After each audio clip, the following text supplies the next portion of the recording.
आज संडे है तो संडे के दिन हम कमेंट बॉक्स से कुछ एक क्वेरी आपके सामने लेके आते हैं।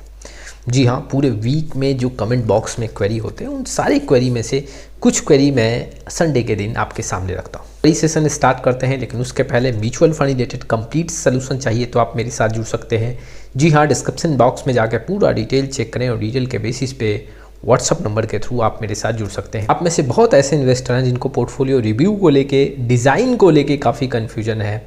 जी हाँ, आगे इन्वेस्टमेंट डिसीजन लेने में काफ़ी प्रॉब्लम होता है, तो आप हमारे साथ जुड़ सकते हैं। डिस्क्रिप्शन बॉक्स में जाके व्हाट्सअप नंबर के थ्रू कांटेक्ट कर सकते हैं। चलिए सबसे फर्स्ट कमेंट यहाँ पे लेते हैं।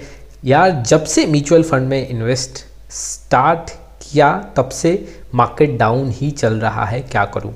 देखो, एक बात आपको समझना पड़ेगा सर, पिछले कुछ महीनों से मार्केट में दबाव है, और अगर देखो कभी भी मार्केट में अगर दबाव होगा और उस पीरियड में आपने इन्वेस्टमेंट स्टार्ट किया है तो आपके म्यूचुअल फंड के पोर्टफोलियो का जो रिटर्न होगा वो नेगेटिव दिख सकता है या काफ़ी कम दिख सकता है। ऐसा भी सिचुएशन आता है, बहुत ऐसे इन्वेस्टर हैं जो पैसा लगाते हैं, शुरुआती दौर में ही उनको अच्छा रिटर्न देखने को मिल जाता है, लेकिन इसका मतलब ये नहीं कि आपका समय का चयन गलत है। एग्जैक्टली आपको समय यहाँ पे ज़्यादा देना पड़ेगा। अगर म्यूचुअल फंड में आप इन्वेस्ट कर रहे हो तो कम से कम 5 साल का समय दो, तब एक आपको अच्छा खासा रिटर्न देखने को मिलेगा। आपका पैसा एफडी के रिटर्न को भी बीट करेगा, आपका पैसा गवर्नमेंट सिक्योरिटी में जो रिटर्न मिल रहा है उसको भी बीट करेगा, और अच्छा खासा 14-15% का रिटर्न आपको देखने को मिल सकता है। लेकिन छोटे छोटे ड्यूरेशन पे अगर आप अपने म्यूचुअल फंड पोर्टफोलियो को जज करने का कोशिश करोगे तो हो सकता है कुछ नेगेटिव डिसीजन लेके और अपने फ्यूचर को यहाँ पे डिस्ट्रॉय कर दो। तो बुरे समय में अगर आपका रिटर्न नहीं मिल रहा है, छोटे ड्यूरेशन में आपको रिटर्न नहीं मिल रहा है, इन्वेस्टमेंट को कंटिन्यू करते जाओ, हिम्मत मत हारो। नुकसान दिख रहा है फिर भी अपने इन्वेस्टमेंट को एसआईपी के थ्रू यहाँ पे कंटिन्यू करते जाओ।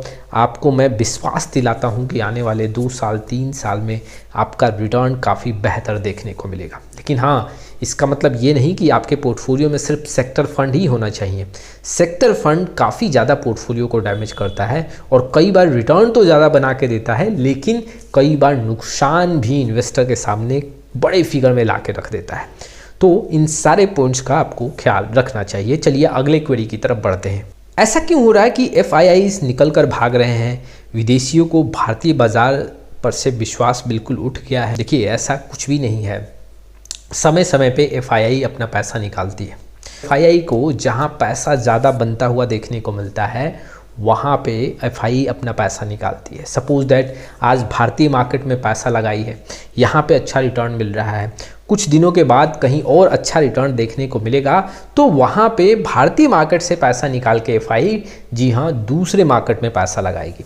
अब देखो, पिछले कुछ दिनों का आंकड़ा मैं अगर आपके सामने रखूँ, सबसे पहले आंकड़े को भी समझना पड़ेगा, उसके बेसिस पे आप बहुत बेहतर तरीके से इसको समझ पाओगे। देखो, सेंसेक्स का अगर मैं पिछले 6 महीने का आंकड़ा देखूँ तो 1% के आसपास का रिटर्न है। अगर मैं डॉ जोन्स इंडस्ट्रियल की बात करूं, जी हाँ यूएस मार्केट की बात करूं, तो करीबन 8 से 9% का रिटर्न है। हैंग सेंग भी करीबन 9 से 10% का रिटर्न दे रहा है। S&P 500 8 से 9 और निफ्टी 50 भी करीबन 0.21% का रिटर्न दे रहा है। पिछले 6 महीने में इंडियन स्टॉक्स मार्केट का कोई दबदबा नहीं दिख रहा है, कोई अच्छा पैसा बनता हुआ नहीं देखने को मिल रहा है। तो एफआईआई क्यों इंडियन स्टॉक्स मार्केट में अपना पैसा लगा के यहाँ पे रखेगी? अब देखोगे तो जहाँ पे पैसा बन रहा है, जैसे कि डॉ जोन्स की बात करूँ, हैंग सेंग इंडेक्स की बात करूँ, S&P 500 की बात करूँ, तो एफआईआई वहाँ पैसा लगाएगी, अपने घरेलू मार्केट में पैसा लगाएगी जहाँ पे पैसा ज़्यादा बन रहा है। एक ऐसा सिचुएशन भी आएगा, इंडियन स्टॉक्स मार्केट थोड़ा गिरा रहेगा और फिर वहाँ से उछाल देखने को मिलेगा। वहाँ से एफआईआई को जब महसूस होगा कि यहाँ से हम पैसा ज़्यादा बना सकते हैं, तो फिर अपने घरेलू बाज़ार से पैसा उठा के और यहाँ पे भारतीय बाज़ार में पैसा फिर से एफआईआई लगाना स्टार्ट करेगी। और ये देखो, समय समय का खेल है। एफआईआई उधर जाता हुआ देखने को मिलेगा तो कभी इधर, तो इससे आपको घबराना नहीं चाहिए। आने वाले समय में ये पूरा पहलू चेंज हो जाएगा। नेक्स्ट क्वेरी की तरफ बढ़ते हैं। मेरा पोर्टफोलियो में large cap 60%, mid cap 29%, small cap में 11% है, क्या सही है? मेरा एज 48 ईयर्स है। देखो सर, अगर एज वाइज अगर हम देखें तो यहाँ पे हम कह सकते हैं कि आपका पोर्टफोलियो थोड़ा सा यहाँ पे रिस्की दिख रहा है। यहाँ पे आपको लार्ज कैप पे ज़्यादा डिपेंड होना चाहिए, मिड कैप पे कम और स्मॉल कैप पे कम। हालांकि अपने स्मॉल कैप का यहाँ पे एलोकेशन कम ही रखा है, मिड कैप को और कम करना चाहिए। लेकिन देखो आज के डेट में अगर आप सिर्फ एज वाइज यहाँ पे अपना पोर्टफोलियो डिज़ाइन कर रहे हो तो कहीं ना कहीं कुछ गलत डिसीजन है। बिकॉज देखो हमें अपने रिस्क के फैक्टर को समझना पड़ेगा, हम किस पर्टिकुलर गोल के लिए इस पैसे को जमा कर रहे हैं, या सिर्फ हम अपने पैसे में अच्छा खासा ग्रोथ देखना चाहते हैं, हमारे पास कोई लाइबिलिटीज़ है या नहीं है। इन सारी बातों को ध्यान में रख के ही हमें डिसीजन लेना चाहिए कि मिड कैप में, स्मॉल कैप में, लार्ज कैप में कैसा एलोकेशन होना चाहिए।